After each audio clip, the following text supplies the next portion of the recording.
Now, for the 100 million people who watch Squid Game on Netflix, you are probably thinking what I was thinking. What the hell is this? Then after watching some video commentary on YouTube, you learned about how the games actually worked. And as vicious and as crazy as the games were, they had this secret cryptic message. Yes, red light, green light is really a metaphorical game that represents class disparity in Korea, but also in the United States. However, I think the hit show Squid Game kind of tiptoes around another factor that people really don't want to acknowledge: religion. Can I talk to you? I don't believe in Jesus. And particularly corrupt spiritual leaders.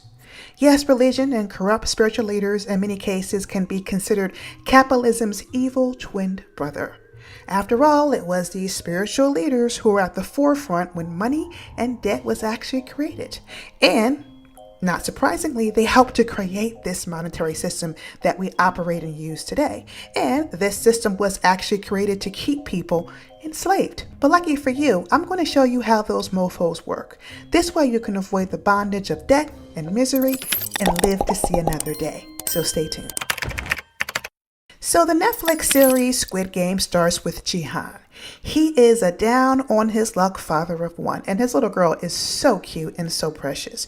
He had a stable job working at a factory, but everything went to shit when the company employees decided that they wanted to go on strike. After that, things went spiraling downhill for Jihan. He tried his hand at opening up 2 businesses, but both of them failed. And at 47, he finds himself living with a sickly mother and getting by taking odd jobs as a chauffeur. He is broke, and so broke that he can't even afford to buy his daughter a decent meal for her birthday. So, buried in debt, Jihan needs to get a huge payday to wipe the slate clean. So he tries his luck on horses, and yes, he is lucky and he wins, only to be robbed and beaten by loan sharks. Jihan is a middle-aged man with a good heart, a playful spirit, but seems to be failing in society.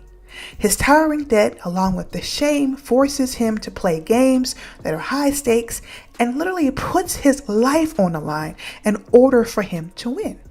Now, there are a few things that you need to understand about capitalism. 1, money is the physical manifestation of ashe, energy, or life force.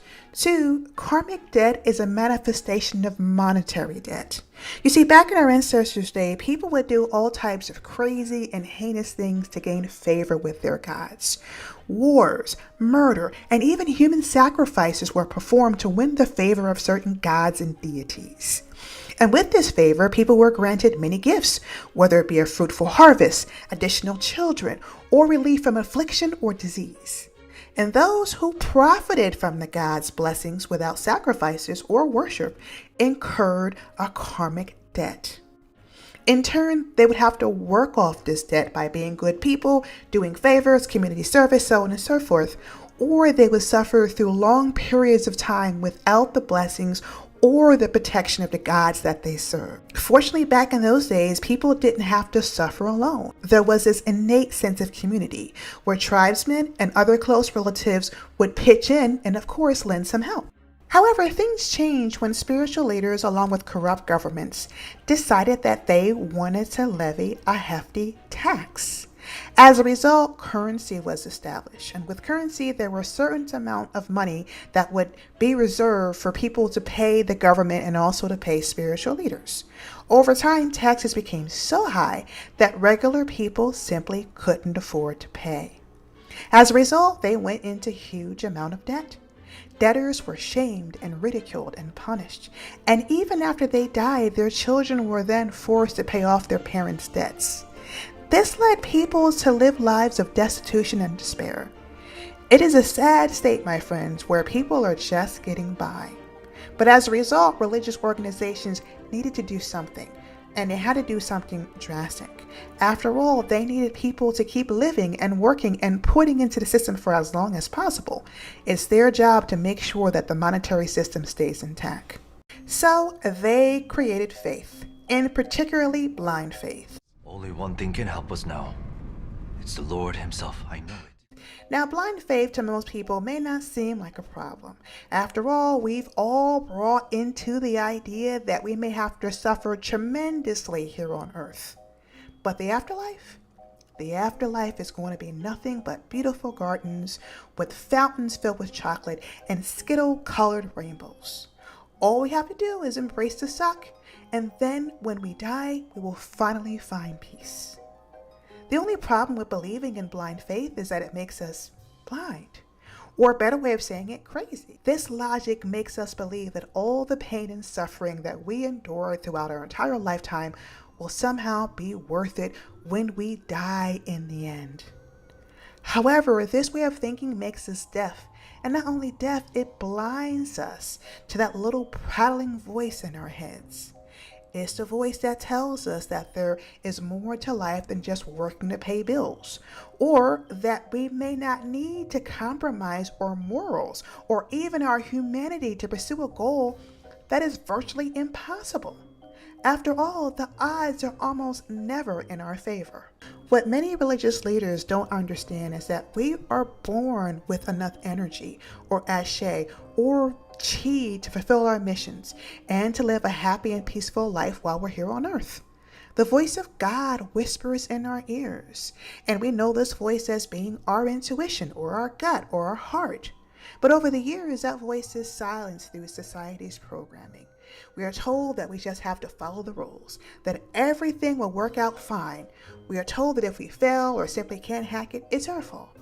Or worse, we're forced to lose our humanity and betray our loved ones just to move up a few rungs on the ladder. Each day we are forced to make decisions to conform and thus override our intuition. And after a while, our intuition just simply fades away. Then we become malleable, so malleable that spiritual leaders are able to mold us into the people they want us to be. Capitalism and many religious leaders depend on our acceptance and our ability to conform. If we simply tapped out of the system, the whole structure would simply implode. But people can't tap out because the allure of making it big is so enticing that people are willing to do virtually anything to achieve it. We gamble with our lives and with the lives of others just to have that 1% chance of winning all that money in that huge plastic piggy bowl. And many religious leaders benefit from this modality, this way of thinking. They preach that you too can be happy and handsome and rich. All you have to do is trust in the Lord and keep paying your tithes. But you will never be rich, you'll never be handsome, you'll never be happy because you lost your voice. You lost your connection to God. And for that reason, you will always be indebted and enslaved to both spiritual leaders and the capitalistic ethos in which they created. Now, does all this mean that I'm against capitalism? Well, surprisingly, no. I think that capitalism is an economic structure that mimics nature. In the wild, only the strong survive. This ensures that only the best of the best will evolve. However, nature now is unbalanced. Too many people are blind and deafened and they can't hear that voice of God, and thus they're trapped into this world of debt and mental slavery. The quality of life in America and all over the world is suddenly declining, and people are beginning to question the systems that are imprisoning them. Even rich people are miserable. Player 1 was the architect of all 6 games in Squid Game. His motive for allowing people to suffer and die for money? Well, he was bored. And many people who have money and power, guess what, guys? They're bored too. And thus they look for ways to make life more exciting. And no, that excitement doesn't involve helping poor people or doing community service. Normally it involves exploitation in some way, shape, or form. So this modality of capitalism is bad for everyone involved. But then why do we support it?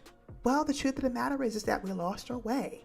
The voice of God has been stifled and suppressed inside of all of us, and we're simply having a difficult time trying to find it or trying to get it back until now.